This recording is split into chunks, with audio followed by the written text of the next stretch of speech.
आप सभी को प्रभु यीशु मसीह के मधुर नाम में जय मसीह की। प्रियो, आइए हम वचन में जाने से पहले अपने अपने हृदय को तैयार करें, ताकि आज जो परमेश्वर पिता हमसे बात करना चाहता है वचन के द्वारा, एक चेतावनी भरे वचन के द्वारा, आइए हम उसके वचन के लिए सामर्थ को मांगे और प्रार्थना में जाएं। अपने अपने सरों को झुकाएं और प्रार्थना में जाएं। प्यारे प्रभु, प्रार्थना करते और धन्यवाद देते पिता, सच में हम मनुष्य क्या है प्रभु जी। सच पिता, धन्यवाद और धन्यवाद देते कि आज इस दिन को हम आपकी दया और अनुग्रह के द्वारा देखने पाते पिता। आज ये जो सांस हम ले रहे प्रभु जी, ये आपके द्वारा दिया गया वरदान है प्रभु जी। हाँ पिता, सच में हम जितना धन्यवाद दे वो कम है प्रभु जी। सच पिता, आपकी बाप जैसी दया हम बच्चों पर निरंतर और निरंतर बनी रहती पिता। इसलिए धन्यवाद और धन्यवाद की भेंट चढ़ाते प्रभु जी। हाँ पिता, प्रार्थना करते प्रभु जी कि आपने हर एक को आज संभाला। हर एक जो इस गूगल मीट के माध्यम से प्रभु जी यहाँ जुड़े, वो जीवितों के बीच में जीवित हैं प्रभु जी। इसलिए धन्यवाद देते पिता। हाँ प्रभु जी, हर एक को संभालिए।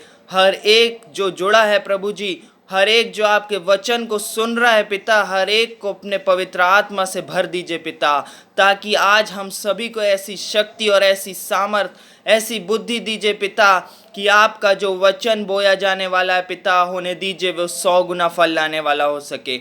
हर एक के मनों को, हर एक के बुद्धि को खोल दीजिए, ताकि वे इस वचन को समझने वाला हो सके कि आप हमसे क्या बात करने वाले पिता। प्रभु जी, मैं अपने आप को आपके हाथ में सौंपता पिता।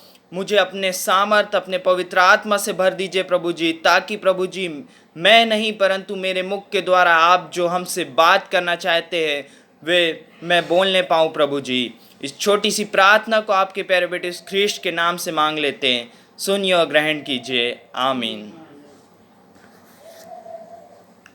प्रियो, आज का वचन जो मैंने चुना है, ये इस विश्व की करंट सिचुएशन को देखते हुए, जो वैश्विक महामारी सारे विश्व में फैली हुई है, इसको देखते हुए मैंने ये वचन चुना है, जो हम वैश्विक महामारी अर्थात जो विश्व में सारे फैली हुई महामारी है, जिसे हम कोविड-19 या कोरोना वायरस भी कहते हैं। प्रियो, आज सारा विश्व पूरे तरीके से एक डर, एक भय में समाया हुआ है। लोग इतने डर चुके हैं, लोग रो रहे हैं, लोग परेशान हैं, लोग दर दर भटक रहे हैं, लोग प्रार्थना कर रहे हैं, लोग चिंता में हैं प्रियो, कि ऑक्सीजन नहीं है, दवाइयाँ नहीं है, बहुत सारी परेशानियां हैं लोगों के साथ। कई परेशानियों से लोग जूझ रहे हैं और आज लोगों में डर समाया हुआ है। ना केवल हमारे देश परंतु पूरा विश्व डर में समाया हुआ है।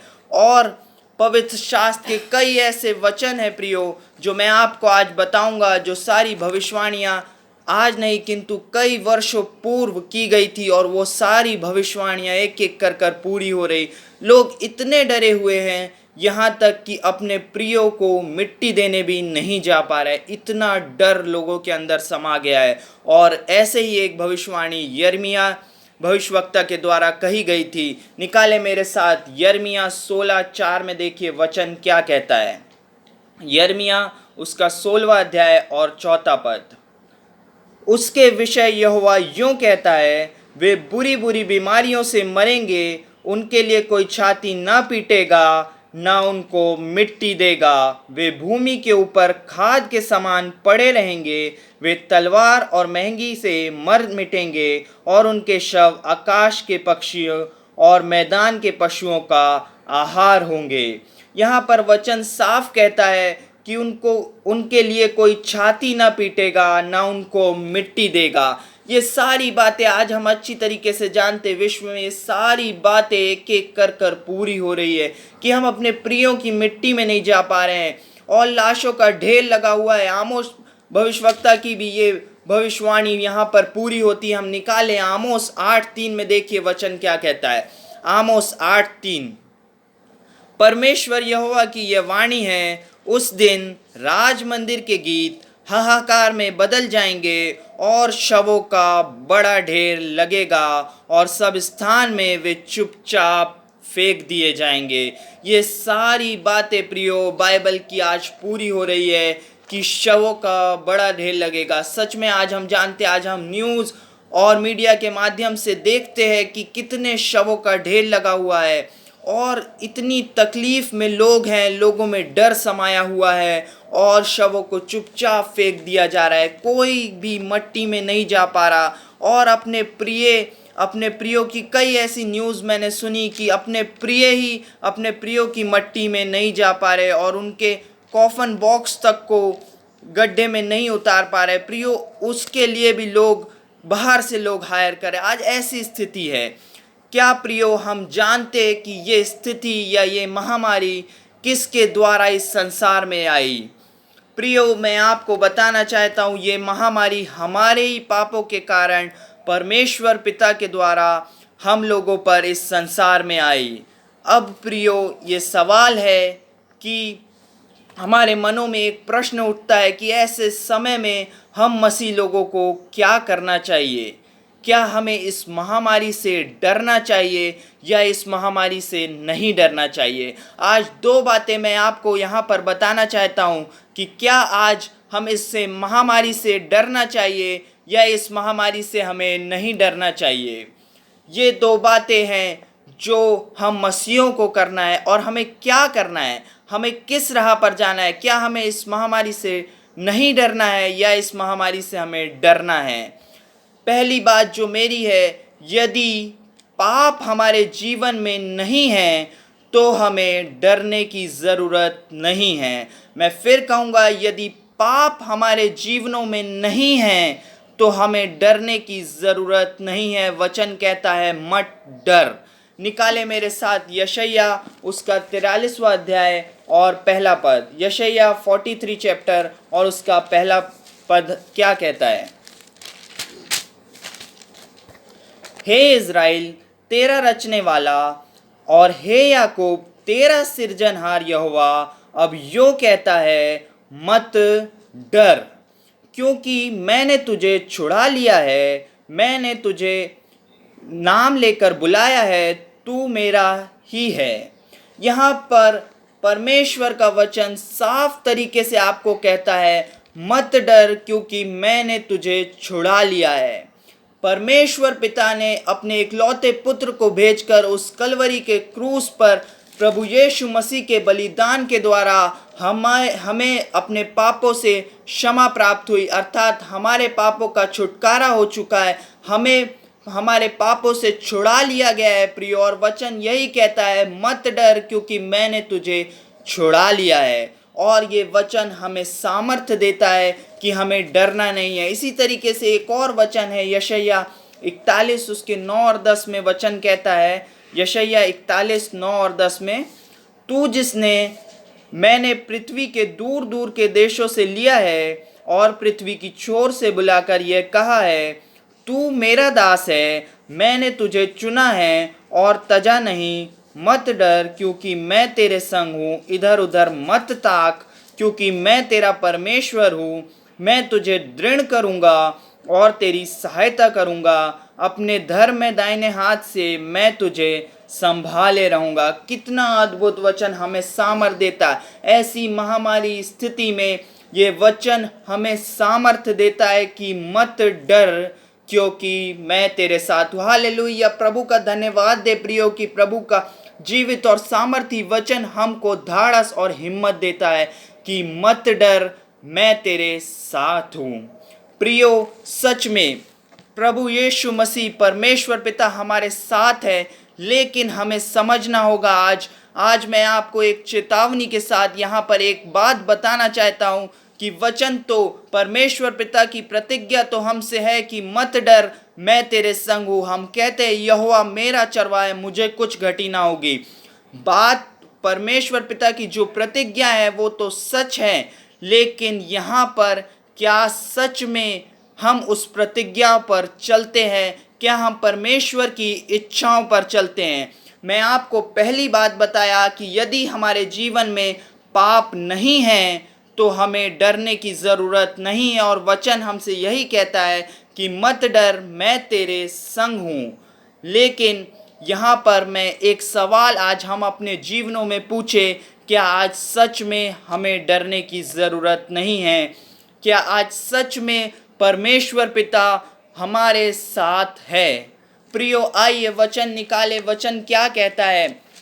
पहला कुरिन्थियों 3:16 में देखिए वचन हमसे क्या कहता है। पहला कुरिन्थियों 3:16 में लिखा है, क्या तुम नहीं जानते कि तुम परमेश्वर का मंदिर हो और परमेश्वर का आत्मा तुम में वास करता है? यदि कोई परमेश्वर के मंदिर को नष्ट करेगा तो परमेश्वर उसे नष्ट करेगा। यहाँ पर साफ वचन कहता है, क्या तुम नहीं जानते कि तुम परमेश्वर का मंदिर हो और परमेश्वर का आत्मा तुम में वास करता है? हम परमेश्वर का मंदिर है और परमेश्वर का आत्मा हम में वास करता है।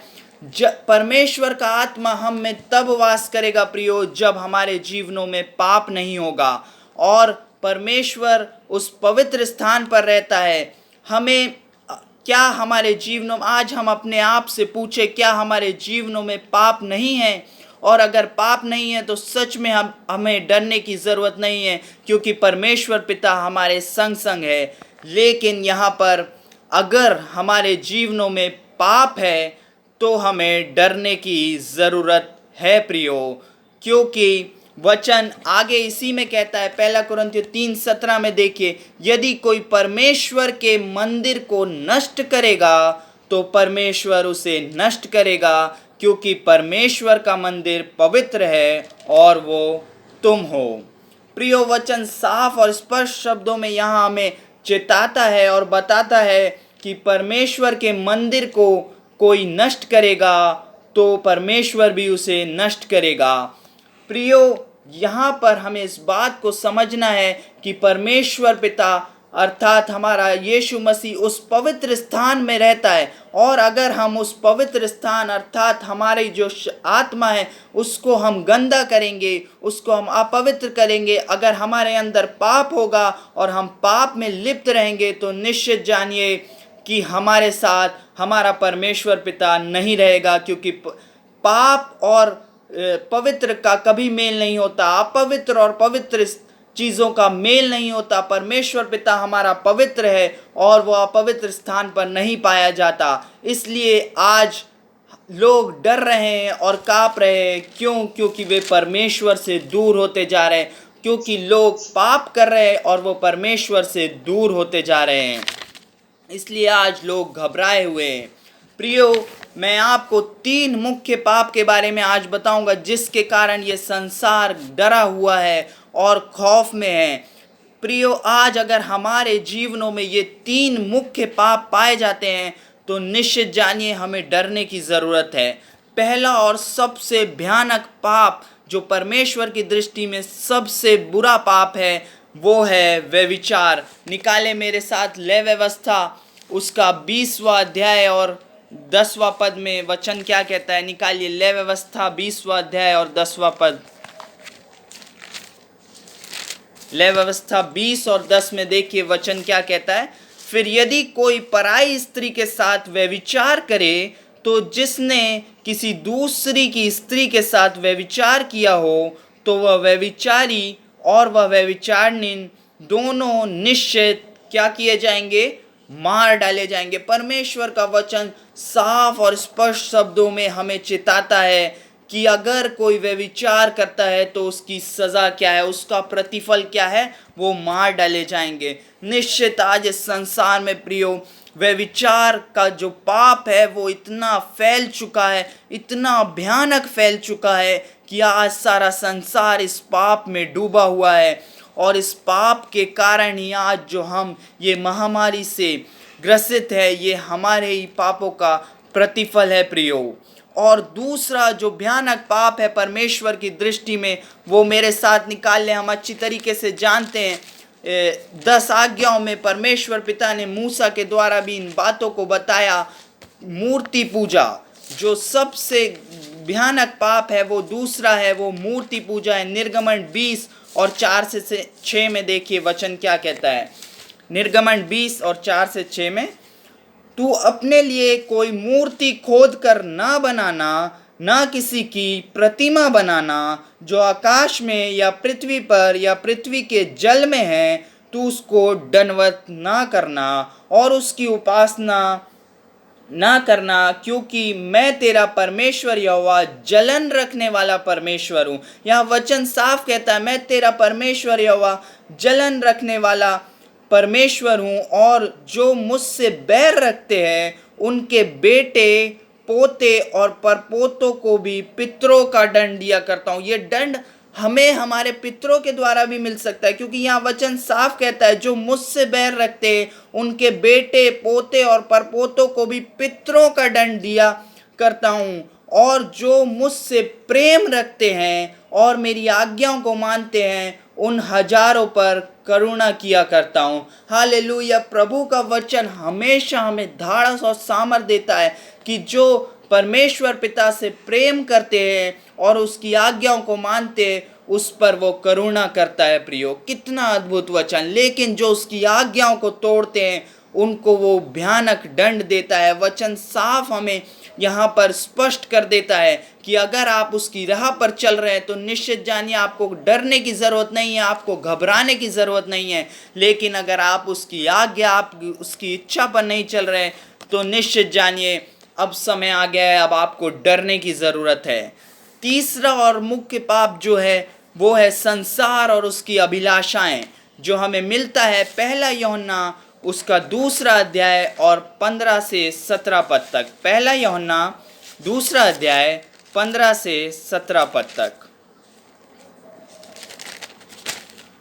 तुम ना तो संसार और न संसार की वस्तुओं से प्रेम रखो। यदि कोई संसार से प्रेम रखता है तो उसमें पिता का प्रेम नहीं है, क्योंकि जो कुछ संसार में है, अर्थात शरीर की अभिलाषा, आंखों की अभिलाषा और जीविका का घमंड, वह पिता की ओर से नहीं परंतु संसार ही की ओर से है। संसार और उसकी अभिलाषाएं दोनों मिटते जाते, पर जो परमेश्वर की इच्छाओं पर चलता वो सदा बना रहता है। तुम संसार, वचन क्लियर बोलता है, तुम संसार और संसार की वस्तुओं से प्रेम ना रखो। ये सारी जो संसार की अभिलाषाएं हैं, अर्थात शरीर की अभिलाषा, आंखों की अभिलाषा, जीविका का घमंड, ये सब हमारे पिता की ओर से नहीं परंतु संसार की ओर से, और हमें इस पर घमंड नहीं करना है प्रियो। और वचन कहता है, परंतु जो परमेश्वर की इच्छाओं पर चलता है वो सदा बना रहेगा। हालेलुया। परमेश्वर पिता का धन्यवाद दे, कितना अद्भुत वचन हमें सामर्थ देता है कि जो परमेश्वर की इच्छा पर चलता वो सदा बना रहेगा। मैंने आपको 2 बात बताई थी कि जो परमेश्वर की इच्छा पर चलता, अर्थात जिसमें पाप नहीं है, वो सदा बना रहेगा, उसको डरने की ज़रूरत नहीं है। लेकिन जो मेरी दूसरी बात है कि जिसके अंदर पाप है, जो परमेश्वर की इच्छाओं पर नहीं चलता, तो निश्चित जानिए उसको डरने की ज़रूरत है प्रियो। आज ये वचन मैं बड़े चेतावनी के साथ, एक चेतावनी भरे शब्दों में आप सबको कहना चाहता हूँ कि प्रियो, अगर हमारे जीवनों में पाप है और हम परमेश्वर की इच्छाओं के विरुद्ध कार्य कर रहे हैं तो निश्चित जानिए अब समय आ गया, अब हमें डरने की ज़रूरत है। प्रियो, जिस तरीके से हम अच्छी रीति से जानते हैं, जैसे संसार की रचना हुई और संसार की रचना ही से अगर किसी ने परमेश्वर के विरुद्ध कार्य किया तो निश्चित परमेश्वर ने उसको उसका प्रतिफल ज़रूर दिया। हम जानते हैं आदम और हवा ने किस तरीके से उस अदन की वाटिका में परमेश्वर पिता की इच्छा के विरुद्ध कार्य किया, और परमेश्वर पिता ने मना किया था कि उस वृक्ष के फल को नहीं खाना, परंतु उन्होंने वो खाया और उसके ही कारण, वो पाप के कारण ही मृत्यु इस संसार में आ गई।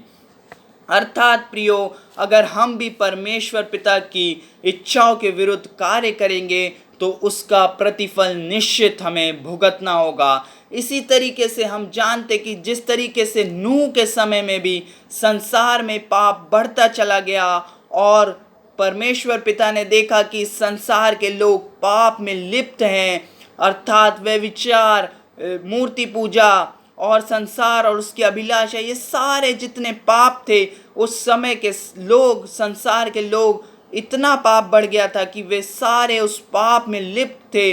तब परमेश्वर पिता की दृष्टि में वो संसार के लोग पापी हो गए और परमेश्वर पिता ने उसको नष्ट करने का सोचा। लेकिन प्रियो, धन्यवाद दे हमारे परमेश्वर पिता का, जो उसकी इच्छा और जो उसके वचनों पर चलता था उसको परमेश्वर पिता ने बचा लिया। अर्थात नूह को, जो परमेश्वर पिता की दृष्टि में धर्मी था, परमेश्वर पिता ने उसके घराने को पूरा बचा लिया और पशुओं को भी कुछ बचा लिया। निश्चित जानिए, यही हमारा परमेश्वर पिता है। अभी तक प्रियो, हमने जाना कि हम परमेश्वर पिता का एक साइड देखते थे। अभी तक हम ये सोचते थे कि हमारा परमेश्वर पिता अनुग्रहकारी है, दयालु है, विलंब से कोप करने वाला, दुख देकर पछताने हारा परमेश्वर पिता है। लेकिन निश्चित जानिए, मेरा और आपका परमेश्वर पिता, अगर हम इस परमेश्वर पिता के दूसरे रूप को भी देखें प्रियो, तो निश्चित जानिए ये दूसरा रूप परमेश्वर पिता का भयानक है। वो क्रोध भी करता है प्रियो। और मैंने आपको जो बातें बताई, ये इस बात को स्पष्ट करता है कि हमारा परमेश्वर पिता क्रोध भी करता है। वैसे ही सदोम और अमोरा में जब पाप बढ़ गया था, तब प्रियो, लूत और उसका परिवार को छोड़कर सब कोई सदोम और अमोरा में आग और गंधक से नष्ट कर दिए जाते। आइए एक वचन मैं आपको बताना चाहता हूँ, वहाँ पर क्या लिखा है, और उस बात को हम समझे कि यहाँ पर यीशु मसीह क्या कहता है। निकाले मेरे साथ लूका 17:26 से 32 तक। इसको अपनी बाइबल में अंडरलाइन कर लीजिए और मैं आपको इस वचन को आज स्पष्ट शब्दों में समझाना चाहता हूँ कि यीशु मसीह ने यहाँ पर प्रियो हमसे क्या बात की। निकाले मेरे साथ लूका 17 उसके 26वें पद से 32वें पद तक। लूका 17 26 पद से 32 पद तक। देखिए यहाँ पर क्या लिखा है, जैसा नूह के दिनों में हुआ वैसा ही मनुष्य के पुत्र के दिन में भी होगा। यहाँ पर ये जो बातें हैं, ये यीशु मसीह फरीसियों को समझा रहा है। यहाँ पर 20वें पद में लिखा है, जब फरीसी ने उससे पूछा कि परमेश्वर का राज कब आएगा, तो उसने उसको उत्तर दिया कि परमेश्वर का राज दृश्य रूप में नहीं आता। ये जो बात है, यहाँ पर यीशु मसीह फरीसियों को समझा रहा है कि परमेश्वर का राज किस तरीके से आएगा। और यहाँ पर 26वें पद में वो कहता है, जैसा नूह के दिन में हुआ वैसा ही मनुष्य के पुत्र के दिन में भी होगा। अर्थात यीशु मसीह जब आएगा इस संसार पर तो कैसा होगा। जिस दिन तक नूह जहाज पर ना चढ़ा, उस दिन तक लोग खाते और पीते थे और उनमें विवाह होते थे। तब जल प्रलय ने आकर उन सब को नष्ट किया। जिस दिन तक नूह जहाज पर ना चढ़ा, उस दिन तक लोग खाते और पीते थे। प्रियो, परमेश्वर का अद्भुत वचन है। वो अपने लोगों को तो निश्चित बचाएगा। ये जानिए कि वचन यही कहता है, जिस दिन तक नूह जहाज पर ना चढ़ा इस संसार पर, उस समय के संसार पर वो जल प्रलय नहीं आया।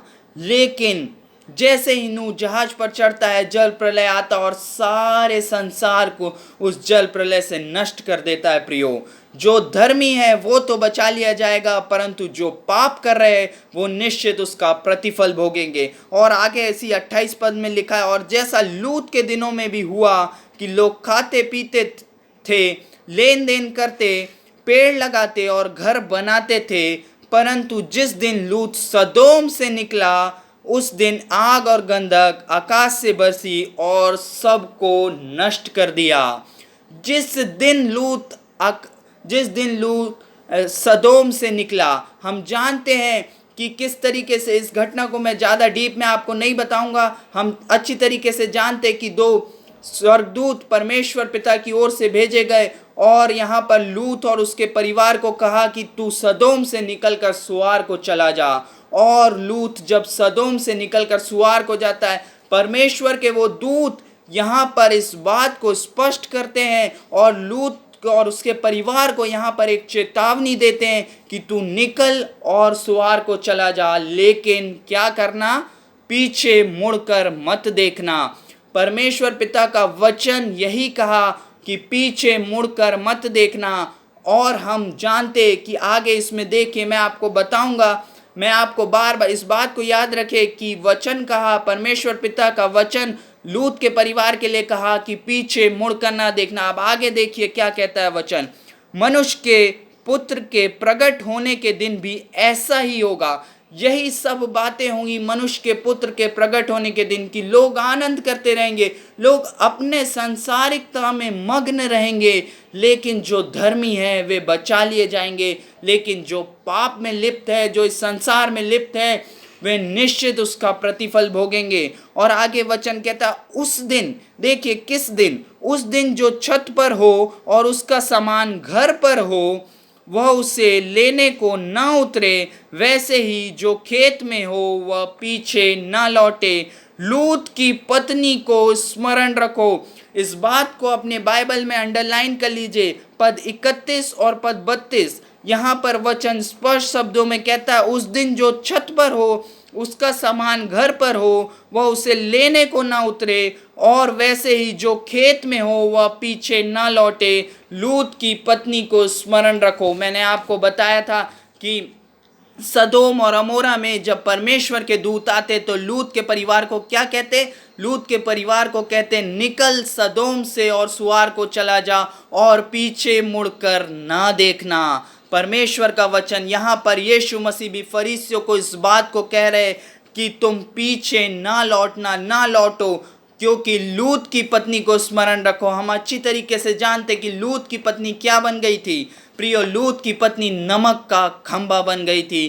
क्यों बन गई थी प्रियो? क्योंकि उसने पीछे मुड़कर देख लिया था। यहाँ पर यीशु मसीह चेतावनी के साथ इस वचन में यही सिखाना चाहते हैं कि तुम भी लूत की पत्नी को स्मरण रखो, तुम भी पीछे मुड़कर मत देखो। हम जो आज इस संसार में रह रहे हैं, इतनी धन और दौलत कमा रहे प्रियो, सच जिस दिन प्रभु आएगा हम भी इस संसार में अगर लिप्त पाए जाएंगे, अगर प्रभु का वचन कहेगा चल उठ और निकल, तो हम क्या करेंगे? हम बोलेंगे प्रभु अभी तो इस संसार में मैंने बहुत बैंक बैलेंस कमाया, प्रभु जी ले लेता हूँ, शायद रास्ते में काम आएगा। अगर प्रियो आप वो बैंक बैलेंस लेने के चक्कर में जाएंगे तो निश्चित जानिए जैसे लूत की पत्नी भी नमक का खंभा बन गई, मैं और आप भी नमक का खंभा बन सकते। प्रियो ये वचन यहाँ पर यीशु मसीह फिर से हमें चिता रहा है कि लूत की पत्नी को स्मरण रखो ताकि मैं और आप नमक का खंभा ना बने, ताकि मैं और आप जब यीशु आए तो बचा लिए जाएं।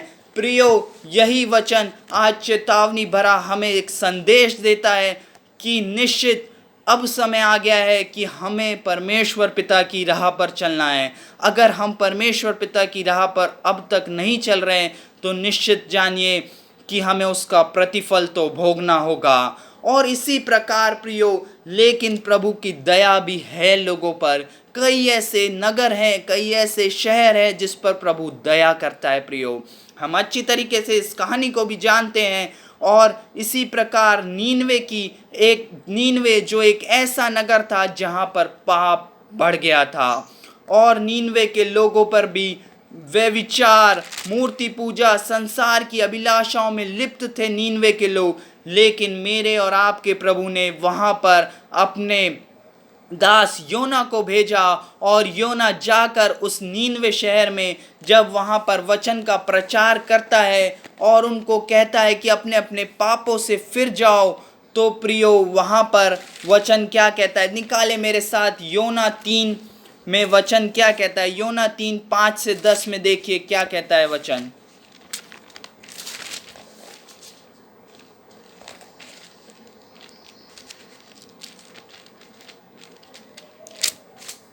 योना उसका 3रा अध्याय और 5 से 10 में, तब नीनवे के मनुष्यों ने परमेश्वर की प्रतीति की और उपवास का प्रचार किया गया, और बड़े से लेकर छोटे सब ने टाटोल लिया। यहाँ पर योना परमेश्वर के कहे हुए वचन का प्रचार करता है, और यहाँ पर नीनवे के हर एक मनुष्य, क्या बड़ा क्या छोटा, सब टाटोल लेते। तब यह समाचार नीनवे के राजा के कान में पहुंचा, और उसने सिंहासन पर से उठ अपने राजकीय वस्त्र उतार कर टाट ओढ़ लिया। आज भी संसार में यही हो चुका है प्रियो। आज संसार में जो बड़े बड़े लोग हैं, जो बड़े बड़े ज्ञानवान हैं, उन्होंने हार मान ली है। इस महामारी के पीछे उन्होंने हार मान ली। वे समझ नहीं रहे ये महामारी को कैसे ठीक किया जाए प्रियो। और यहाँ पर भी उस समय वो जो राजा था उसने अपने सिंहासन अर्थात उसके पद, उसकी जो प्रतिष्ठा थी, उसका जो घमंड था कि वो राजा है, वो उससे उतर जाता है। और यहाँ पर लिखा वो अपना राज के वस्त्र अर्थात जो वो राज के वस्त्र पहनता था जिससे लोग उसको जानते थे कि ये राजा है, उसको भी उतार कर वो टाट ओढ़ लेता है और राख पर बैठ जाता है। राजा ने प्रधानों समेत लेकर नीनवे में इस आज्ञा का ढिंढोरा पिटाया, क्या मनुष्य, क्या बैल, क्या भेड़ बकरी या अन्य पशु कोई भी कुछ ना खाए, वे ना खाए और ना पिए, मनुष्य और पशु दोनों टाट ओढ़े और वे परमेश्वर की दोहाई चिल्ला चिल्ला कर दे और अपने कुमार्ग से फिरे और उस उपद्रव से जो वे करते हैं पश्चाताप करे। ये वचन वो राजा सब लोगों तक पहुंचा रहा है। जिस तरीके से परमेश्वर पिता ने उनसे कहा और अपने नबी योना के द्वारा उस वचन को फैलाया और नीनवे के सारे लोग पश्चाताप करने लगे, अपने अपने पापों का अंगीकार करने लगे। तो देखिए 10वें पद में परमेश्वर पिता जो उस नीनवे को नाश करने जा रहा था और अपनी इच्छा को बदल देता है। धन्यवाद दे प्रियो कि जब लोग अपने अपने पापों का अंगीकार करते हैं, अपने अपने पापों का पश्चाताप करते और अपने कुमार्ग से फिर जाते, तो परमेश्वर पिता हमारा जो दयालु है, अनुग्रहकारी है, विलंब से कोप करने हारा है, वे अपनी इच्छा को बदल देता है। और 10वें पद में कहता है जब परमेश्वर ने उसके कामों को देखा कि वे कुमार्ग से फिर रहे हैं, तब परमेश्वर ने अपनी इच्छा बदल दी और उसकी जो हानि करने को ठानी थी उसको ना किया। निश्चित जानिए अगर हम अपने कुमार्ग से आज फिर जाएंगे, अपने अपने पापों का अंगीकार कर लेंगे, अपने अपने पापों का पश्चाताप कर लेंगे, तो निश्चित हमारा परमेश्वर पिता भी हमको जो हानि करने की उसने ठानी है वो ना करेगा। इसी तरीके से मैं अंत में समाप्त करूंगा एक वचन के साथ। हम मेरे साथ निकाले दूसरा इतिहास उसका 7वां अध्याय और 13 से 14 पद। दूसरा इतिहास उसका 7वां अध्याय और 13 से 14 पद में क्या लिखा है।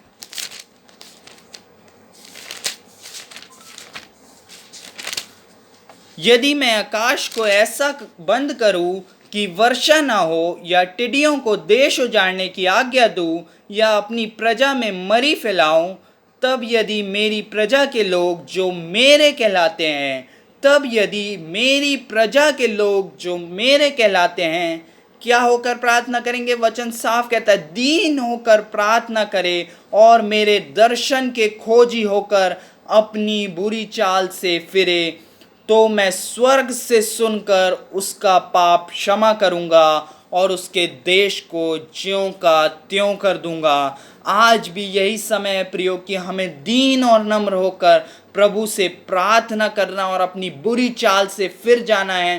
तब हमारा परमेश्वर पिता जो स्वर्ग में है, स्वर्ग से सुनकर हमारी प्रार्थनाओं को, हमारे पापों को क्षमा करेगा और हमारे देश को ज्यों का त्यों कर देगा। निश्चित जानिए प्रियो समय अभी है, फिर समय ना रहेगा। हमको नहीं पता हमारी मृत्यु कब आ जाए, इसलिए प्रियो आज समय है अपने पापों का अंगीकार करें, अन्यथा समय आ जाएगा। और वचन चेतावनी के साथ कहता है कि लूत की पत्नी को स्मरण रखो।